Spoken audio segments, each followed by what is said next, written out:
In today's video, I'm going to show you how to turn on the SafeSearch filter in Google Chrome, step by step, so you can make Google search results safer and more filtered in just a few minutes. This is a really useful setting if you want to reduce explicit results, make browsing more family-friendly, or simply control what shows up when you search the web.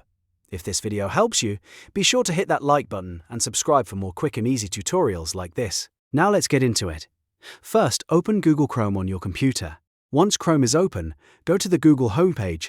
You can do this by typing google.com into the address bar and pressing Enter.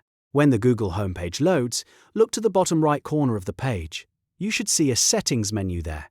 Click on that Settings option to open the available Google search settings. From the menu, select Search Settings. This will take you to the main Google search settings page, where you can customize how search results appear. Once you're on the search settings page, look for the SafeSearch section under Content. This is the part of Google that controls whether explicit results are shown, blurred, or blocked. Under SafeSearch, you'll usually see two main options. The first option is Filter, which blocks explicit images, text, and links completely from your search results. This is the strictest setting and is a good choice if you want the strongest level of filtering. The second option is Blur, which hides only explicit images while still allowing other results to appear. This is a lighter option if you want some protection, but don't want Google to fully block explicit content. Choose the setting that best fits your needs. If you want the safest and most restrictive experience, select Filter. If you prefer a softer approach, select Blur.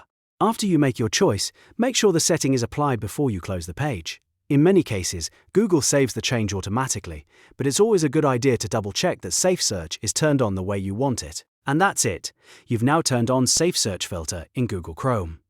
It's a quick change, but it can make a big difference in keeping your browsing more controlled and appropriate for your needs. If this tutorial helped you out, please give it a like and subscribe for more helpful tech tips, browser guides, and easy step-by-step tutorials.